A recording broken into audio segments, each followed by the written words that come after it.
la France. What the fuck? Non, ce matin, cette histoire, Bertrand, vous nous parlez d'un archipel un peu isolé. Oui, prenez vos passeports, on file aux îles Féroé. Les îles Féroé, cette province autonome danoise, archipel... Comment? C'est en Europe. Oui, bien sûr, bien sûr. À mi-chemin entre l'Islande et l'Écosse, 1400 km² de terre qui abrite 49 000 âmes, un office du tourisme, un parlement et un gouvernement. En 2018, les Féroïens pourraient d'ailleurs voter leur indépendance par référendum. Indépendance, mais pas autarcie. Car sur la carte, les îles Féroé sont déjà très isolées. Alors pour pallier une crise qui touchait le fleuron de son économie, la pêche, le gouvernement a décidé de miser sur le tourisme. Mais pour donner envie aux touristes de venir, encore fallait-il que les Féroé soient visibles du monde entier. Oui.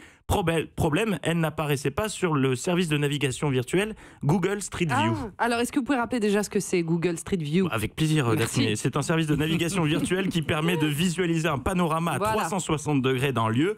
En gros, une voiture Google équipée de caméras circule dans les rues du monde entier en prenant 15 photos simultanées toutes les 2 secondes et un logiciel les assemble pour donner l'impression de continuité, ce qui permet aux touristes de venir visiter virtuellement n'importe quelle partie du globe avant d'acheter ses billets d'avion. Sauf qu'avec sa petite superficie, l'archipel des îles Féroé ne représente qu'un confetti pour Google, qui ne jugeait pas utile de sillonner ces îles aux grandes dames de la population locale. Mais ça, c'était avant. Durita Dal Adreasen, une jeune femme bien décidée à faire connaître son territoire natal au monde entier. Dans le nom, on sent la décision. Ah oui. Elle a de la vigueur en elle. Oui. Elle a trouvé la solution. Quelle est la solution? C'est Jean-Marc? Mais oui, c'est lui. Mais oui, c'est il est de retour. Pour ceux qui n'étaient pas là la semaine dernière, Jean-Marc nous avait expliqué que les moutons sont désormais capables de reconnaître des visages. Oui. Alors, j'ai pas trouvé d'autres moutons dispo pour venir témoigner dans les médias à la patte levée comme ça. Donc, ça va, Jean-Marc? T'as passé un bon week-end? Oui, il est super, Jean-Marc. C'est le mouton d'Europe 1, il est super sympa. A priori, il a regardé Danser avec les stars ce week-end. C'est ça, Jean-Marc? Ouais, voilà. Bon, bref, revenons à nos moutons. Voilà. Durita a donc lancé l'opération ShipView 360, opération qui consiste à utiliser les nombreux moutons de l'archipel comme support technique afin de capturer les paysages. C'est génial. Alors, équipés d'un appareil avec plusieurs objectifs capables de réaliser des clichés à 360 degrés, les moutons ont sillonné les terres et pris des photos. Alors, je rassure les amis des animaux, le matériel pèse moins d'1 kilo. Il est relié à un smartphone et des panneaux solaires pour accorder suffisamment d'autonomie au système. Le tout est programmé pour prendre des clichés toutes les minutes. Et c'est donc Durita qui a eu cette idée. Durita a eu cette idée, des caméras sur le dos des moutons. Sur le dos Elle est maligne, Durita. C'est presque pareil alors que Google Street View. Alors oui, mais presque pareil. Parce qu'une photo toutes les minutes, on est un peu loin des 15 clichés simultanés toutes les 2 secondes de Google, mais c'est un bon début. Durita a ensuite assemblé toutes ces photos et elle les a mises en ligne pour que chacun puisse découvrir les îles sur le net. Et est-ce que ça a fonctionné, cette histoire? Mieux que prévu, puisque suite à l'opération de Durita's ShipView 360, le tourisme a grimpé de 10% sur l'archipel et Google vient enfin d'accepter de s'y déplacer pour cartographier les îles. On a envie d'appeler. Vous savez qu'ils avaient fait la même chose avec Las Vegas, mais c'était les ch'tis.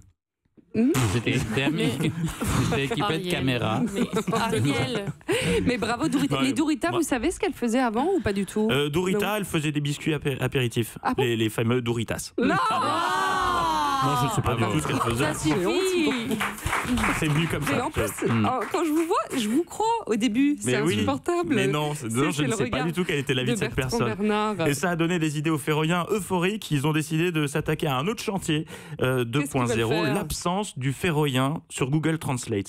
C'est un vrai drame. Le service de traduction en ligne ne met pas de traduction avec le féroïen. Alors pour aider tous ceux qui aimeraient apprendre cette belle langue, qui est tout de même parlée par 66 000 personnes dans le monde, les habitants des îles Féroé ont lancé le projet Faroe Island Translate Project, une version artisanale de Google Translate. Avec de courtes vidéos, les habitants proposent des traductions du féroïen dans plusieurs langues, jusqu'à 37 pour le mot brouillard par exemple. Et ils espèrent que cette initiative leur permettra d'enfin être intégrés à Google Translate. Oui, moi je rêve d'y aller. Mais ça donne envie parce que c'est un truc qui me fait rêver. Mais non, mais ils ont tellement d'énergie, de motivation, ils donnent envie d'aller leur faire un coucou. Alors on leur souhaite bonne chance pour le Google Translate. Ne lâchez rien et surtout, bravo Jean-Marc. Mais oui, Jean-Marc, le Jean-Marc Moutondini. Europe 1.